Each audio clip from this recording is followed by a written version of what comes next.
Puji Tuhan, haleluya. Salam sejahtera di dalam kasih Tuhan kita Yesus Kristus.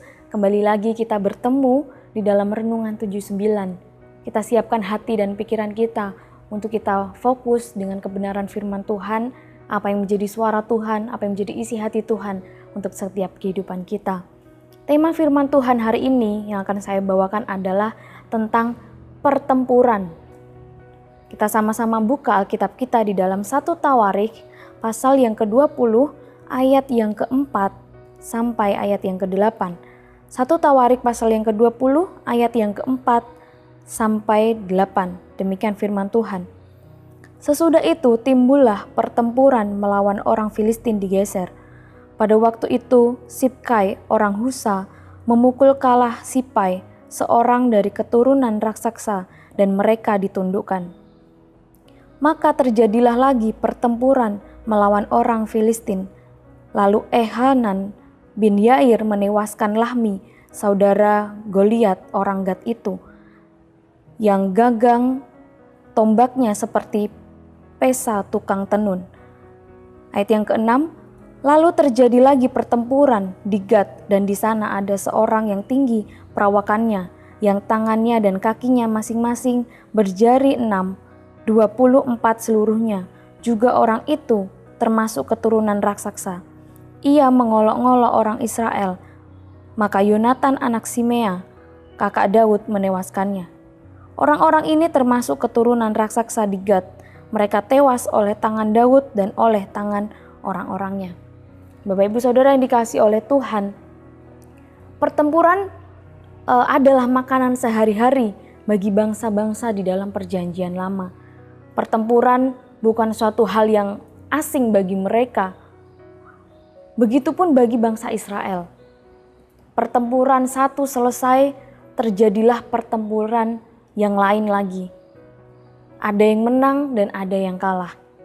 Yang kuat mengalahkan yang lemah, dan yang lemah dikuasai yang kuat. Jadi pertempuran ini sudah menjadi hal yang biasa bagi bangsa-bangsa yang ada di dalam perjanjian lama. Mereka sudah sangat sering terbiasa dengan yang namanya pertempuran.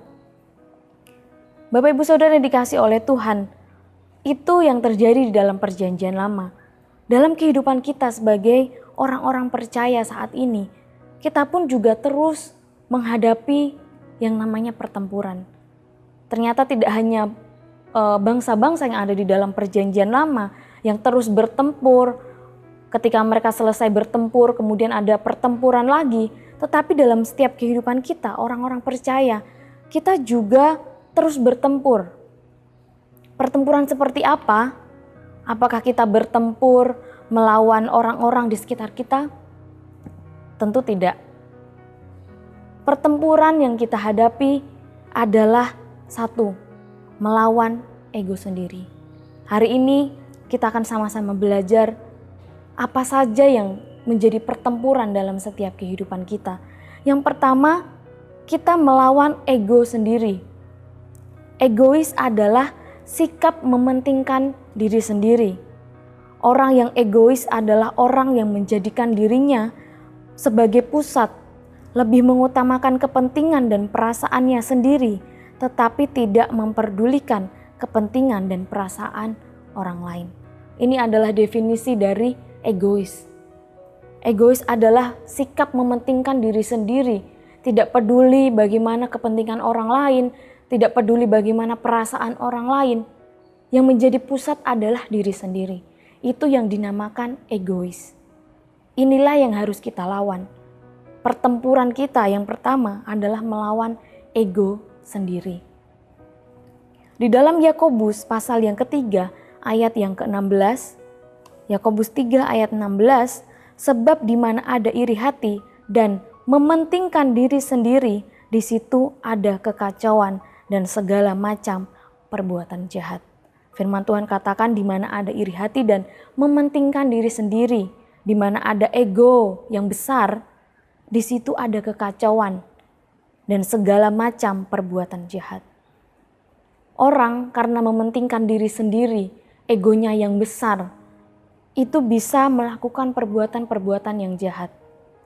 rela mengorbankan orang lain demi kepentingan pribadi, demi mendapatkan keuntungan, demi pribadinya dipuaskan. Itu adalah orang yang ego, yang egois. Hal yang pertama yang harus kita lawan adalah ego sendiri. Setiap kehidupan orang itu memiliki ego, mementingkan diri. Kalau kita membiarkan ego itu menguasai setiap kehidupan kita, sikap mementingkan diri sendiri itu menguasai hidup kita, kita tidak peduli dengan bagaimana kehidupan orang lain, kita tidak peduli bagaimana kepentingan orang lain, bagaimana perasaan orang lain. Yang menjadi pusat adalah diri sendiri. Pokoknya saya mendapat keuntungan, pokoknya saya dipuaskan, saya senang, tidak peduli bagaimana orang lain. Jangan sampai kita menjadi orang-orang yang membiarkan ego menguasai setiap kehidupan kita. Kita harus perang itu, kita harus lawan itu dalam setiap kehidupan kita. Dalam keluarga, kita tidak bisa membiarkan sikap ego, sikap mementingkan diri sendiri ini menguasai hidup kita. Karena ketika kita membiarkan ego itu menguasai hidup kita, kita cenderung hanya ingin dimengerti dan dilayani. Tetapi mulailah untuk mengerti dan melayani satu dengan yang lain.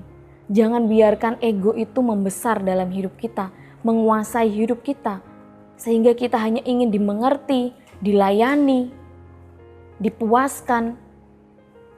Tetapi biarlah kehidupan kita memulai untuk mengerti, melayani, mementingkan kepentingan orang lain. Dalam pekerjaan, jika kita egois atau mementingkan diri sendiri, kita bisa melakukan hal-hal curang demi keuntungan. Kita bisa tidak jujur, kita bisa melakukan hal-hal yang tidak berkenan di hadapan Tuhan. Karena apa? Mementingkan diri sendiri. Mari Bapak Ibu Saudara yang dikasihi oleh Tuhan, dalam keluarga, dalam pekerjaan, kita jangan biarkan ego itu membesar, menguasai setiap kehidupan kita. Tentu sikap egois ini, mementingkan diri sendiri, bertentangan dengan kebenaran firman Tuhan. Dan ini harus kita lawan. Inilah pertempuran kita. Kalau bangsa-bangsa yang ada di perjanjian lama, mereka bertempur antar bangsa. Tetapi dalam setiap kehidupan kita, inilah yang harus kita lawan. Pertempuran kita adalah melawan ego sendiri. Lawanlah ego dengan murah hati. Murah hati adalah kebalikan dari sikap mementingkan diri sendiri. Murah hati adalah mengutamakan kepentingan orang lain di atas kepentingan diri sendiri. Matius pasal yang kelima, ayat yang ketujuh. Matius 5 ayat yang ketujuh, di sana dikatakan, berbahagialah orang yang murah hatinya, karena mereka akan beroleh kemurahan. Firman Tuhan katakan, berbahagialah orang yang murah hatinya. Kenapa? Karena mereka akan beroleh kemurahan. Jika kita murah hati, kita akan beroleh kemurahan. Bapak Ibu Saudara yang dikasihi oleh Tuhan, lawanlah ego dengan murah hati. Jangan biarkan ego itu menguasai setiap kehidupan kita. Kita lawan ego kita dengan bersikap sebaliknya, yaitu bermurah hati. Ego bukan hal yang Tuhan mau, tidak sesuai dengan kebenaran firman Tuhan. Yang Tuhan mau adalah kita menjadi orang-orang yang penuh dengan kemurahan hati. Yang kedua, pertempuran apa yang harus kita hadapi, yang harus kita lawan adalah yang kedua, pikiran negatif. Yang pertama tadi kita sudah membahas, yang harus kita lawan adalah ego kita sendiri. Yang kedua adalah melawan pikiran-pikiran negatif. Pertempuran selanjutnya yang sering terjadi adalah melawan pikiran-pikiran negatif.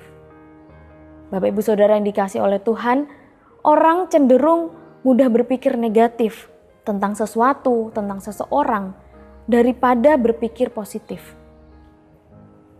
Pikiran adalah dalang dari apa yang kita katakan dan apa yang kita lakukan.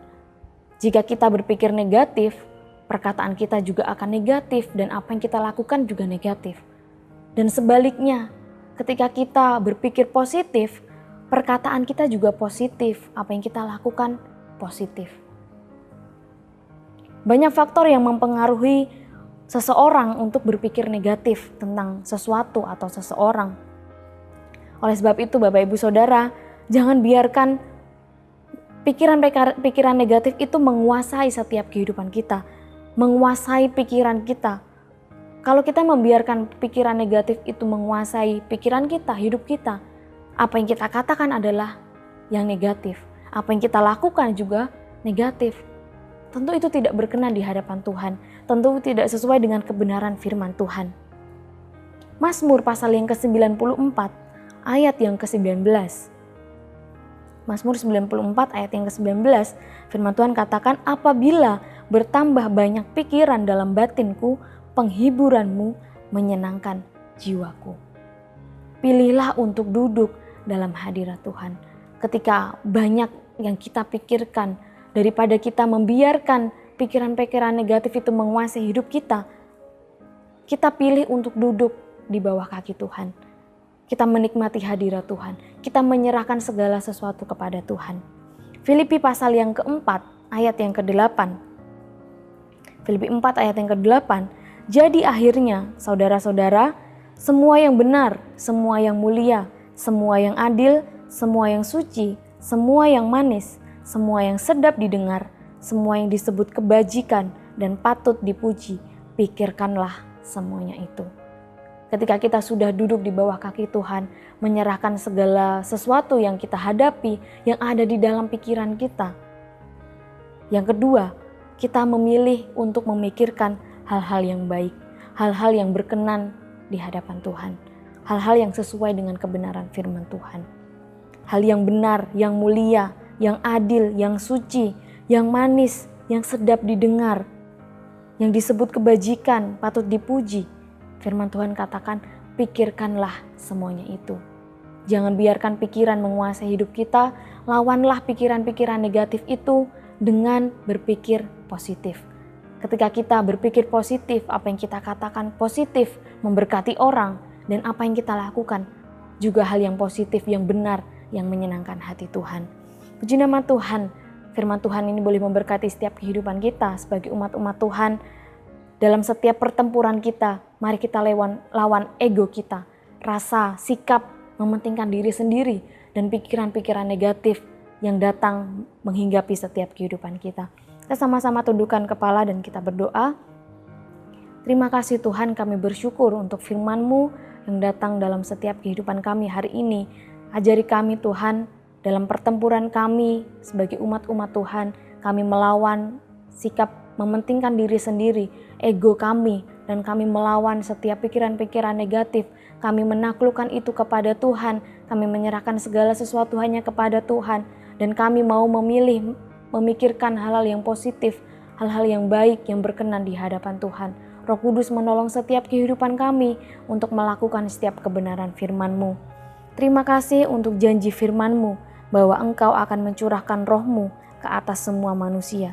Maka anak-anak laki-laki dan perempuan akan bernubuat. Orang-orang yang tua akan mendapat mimpi. Teruna-teruna akan mendapat penglihatan-penglihatan. Kami bersyukur untuk setiap janji firman-Mu, untuk kebenaran firman-Mu.